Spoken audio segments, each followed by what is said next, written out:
LE।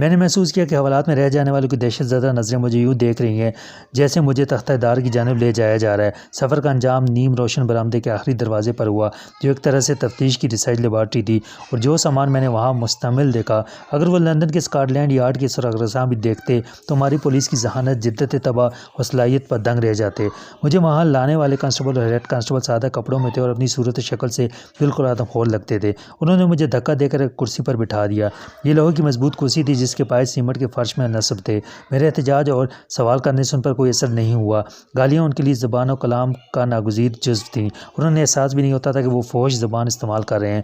اس کے ساتھ ساتھ مجھ پر مکوں اور تھپڑوں کی بارش بھی ہو رہی تھی۔ اگر میں مشتمل ہو جاتا تو جوڑوں کے ایک معمولی سے داؤ سے ان دونوں کو لمبا لٹا دیتا، مگر اس کے بعد میرے لیے اس عذاب سے کہیں مفر نہ تھا جس کا معمولی سا نمونہ میں دیکھ چکا تھا۔ میں تھانے سے نکل کے بھاگ نہیں سکتا تھا، بفرض محال بھاگ جاتا تو چھپ کے کہیں بھی نہیں رہ سکتا تھا۔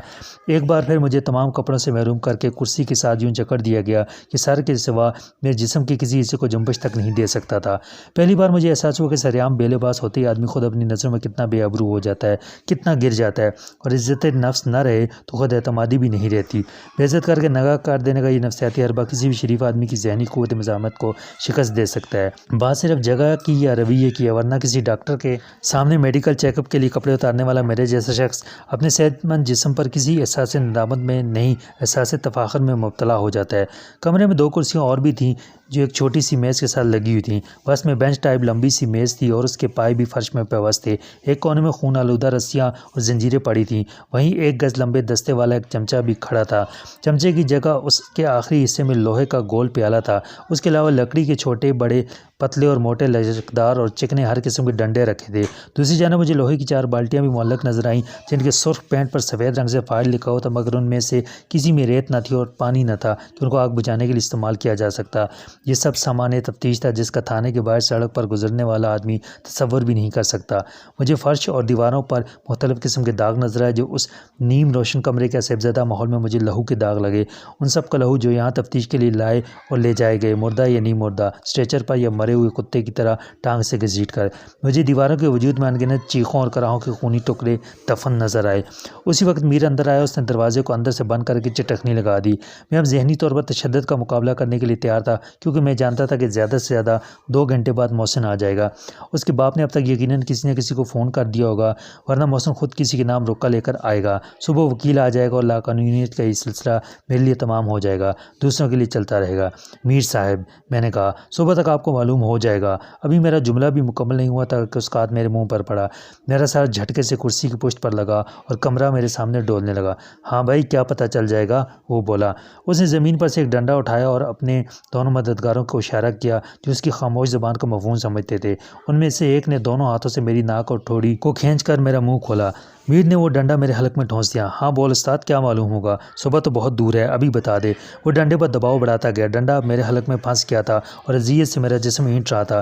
ڈنڈے کا سرا گول اور چکنا تھا، چنانچہ میرے حلق میں کہیں زخم نہیں آیا تھا، مگر مجھے یوں لگتا تھا جیسے میرے معدے سے ہر چیز حلق کے راستے باہر آ جائے گی۔ 1 منٹ بعد اس نے ڈنڈا واپس کھینچا تو میں نے گہرا سانس لیا اور بے سدھ ہو گیا۔ تھک کر میرا جسم پسینے میں ڈوب گیا تھا، جیسے میں نے چلچلاتی دھوپ میں پہاڑ کی چوٹی تک سفر کیا ہے۔ میر محمد، میں نے کہا، تمہیں کتنا پیسہ چاہیے؟ بولو۔ اس آدمی کا نام بتانے کی قیمت کیا ہے؟ وہ ٹیکسی ڈرائیور۔ میں ایسے کسی آدمی کو نہیں جانتا، وہ چیخ کر بولا۔ کون ٹیکسی ڈرائیور؟ آج کوئی مندری والا، کوئی لال کالی دھاری دار قمیض والا مجھ سے ملنے نہیں آیا۔ اس نے میرے منہ پر تھوک دیا۔ تم جان بوجھ کے اس کی پشت پناہی کر رہے ہو۔ میں نے کہا، جتنا پیسہ اس نے دیا میں اس سے دگنا دوں گا۔ اس کے بعد میرے ساتھ وہ ہوا جس کا ذکر ہی ذلت آمیز ہے۔ غصے اور صدمے سے میرا دماغ معاف ہو گیا۔ میں نے خود کو اس غلاظت سے بچائے رکھنے کی بھرپور جدوجہد کی، مگر میں بندھا ہوا تھا اور میرا چہرہ میر کے ماتحت گوریلے نے اتنی سختی سے پکڑ رکھا تھا کہ میں کچھ نہیں کر سکتا تھا۔ میں بھول گیا تھا کہ میں لندن میں انجینئرنگ کی اعلیٰ تعلیم حاصل کرنے والا، فوجیہ کا ہونے والا شوہر، میر وزیر اینڈ کمپنی کا ہونے والا مالک ہوں۔ میں حیوانیت کی نچلی سطح سے بھی نیچے ہو گیا۔ جب یہ سزا تمام ہوئی تو الٹیاں کرنے سے میرا سارا جسم غلاظت سے لتھڑ چکا تھا اور میرے جسم کی توانائی اس حد تک زائل ہو چکی تھی کہ میرے لیے سر کو سیدھا رکھنا دشوار تھا۔ ہاں بھائی، کس کا پوچھ رہا تھا تو؟ میر نے اطمینان سے سگریٹ جلائی اور جلتی ہوئی تیلی کو میری ٹانگوں کے درمیان لے آیا۔ میرے نتنوں میں بال جلنے کی بو آئی۔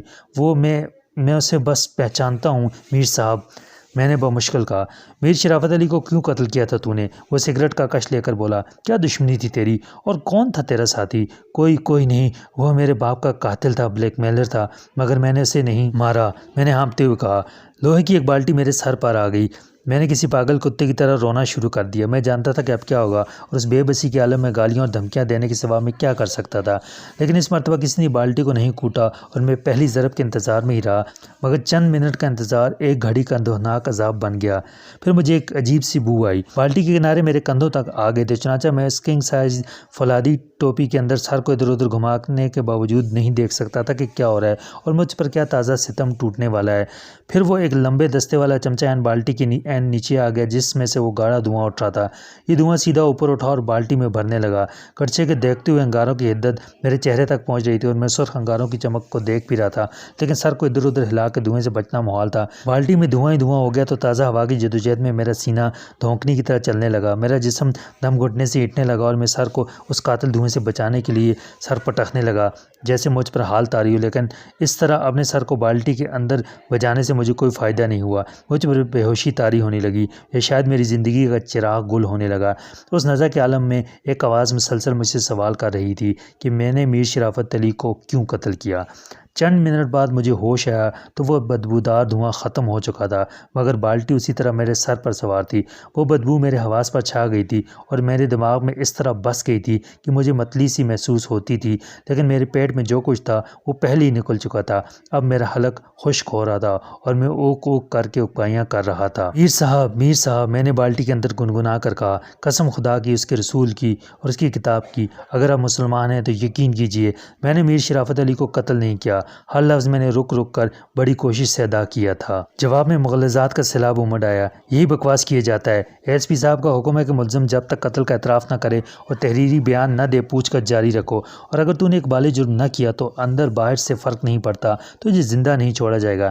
یہ دھمکی ہے یا ایس پی صاحب کا حکم ہے؟ میں نے اپنی ذہنی توانائی کو مجتمع کر کے سوچا، کیا انہیں علم نہیں کہ زبردستی حاصل کیے جانے والے اس اعتراف جرم کی کوئی اہمیت نہیں، اور انہیں صرف ایک بالغ جرم ہی سے کیوں دلچسپی ہے، اصل قاتل کی گرفتاری سے کیوں نہیں؟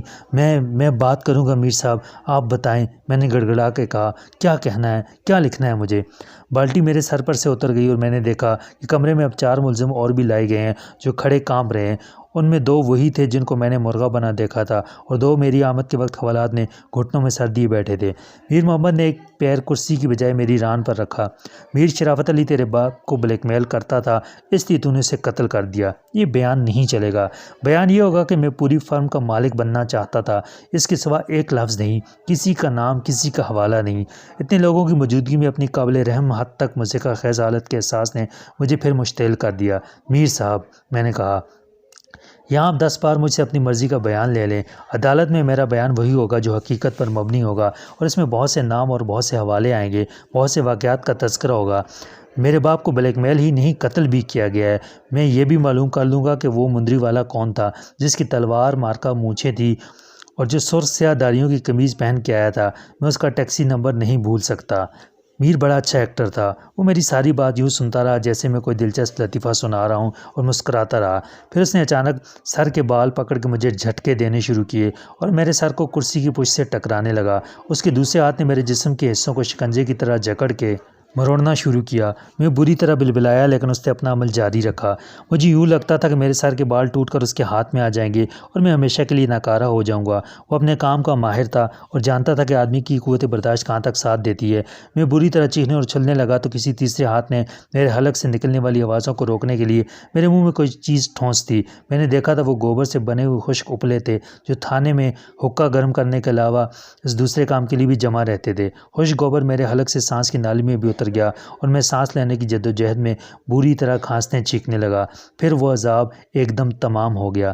جب میں نے پھر آنکھیں کھول کے دیکھا تو مجھے یوں لگا جیسے میں جہنم میں جنت کا خواب دیکھ رہا ہوں۔ صحرا میں پیاس سے دم توڑنے والے کو بھی تو پانی نظر آتا ہے، جبکہ اس کی حد نگاہ میں جلستی ریت کے سوا کچھ نہیں ہوتا۔ میں نے آنکھیں پھر بند کر لیں اور دوبارہ کھولیں تو منظر وہی تھا۔ میں اس کمرہ تفتیش میں لکڑی کی بینچ پر الٹا پڑا تھا اور میر محمد کے دونوں معاون پانی کی بالٹی سے لوٹا بھر بھر کے مجھ پر ڈال رہے تھے۔ یہ نیم گرم پانی تھا جو میرے درد سے ٹوٹے بدن کو بڑی راحت دے رہا تھا، اور میرے بندھے ہوئے جسم کے وہ اعضاء جو کرب میں زور لگانے سے پکے ہوئے پھوڑے کی طرح دکھتے تھے اس غسل صحت سے شفا پا رہے تھے۔ بڑی پھرتی سے انہوں نے میرے جسم سے ساری غلاظت دھو ڈالی۔ پھر ایک نے کسی زیر تفتیش ملزم کے کپڑوں سے رگڑ کے میرے بدن کو خشک کیا۔ میں نے ان کے کام میں کسی قسم کی مداخلت یا مزاحمت نہیں کی۔ میرا ناک، منہ، چہرہ سب صاف صاف ہو گئے تھے، لیکن میرے احساس میں ہر بدبو اور تمام غلاظت بدستور موجود تھی۔ میں خود کو آدمی کے بجائے گٹر کے گندے پانی کا کیڑا سمجھ رہا تھا اور قطعی بے حسی کے ساتھ اس انسانی سوز منظر کو دیکھ رہا تھا جو میرے روبرو تھا۔ آہنی کرسی پر اب میری جگہ دوسرا شخص بیٹھا تھا اور جو کچھ میرے ساتھ ہو چکا تھا وہ اس کے ساتھ ہو رہا تھا۔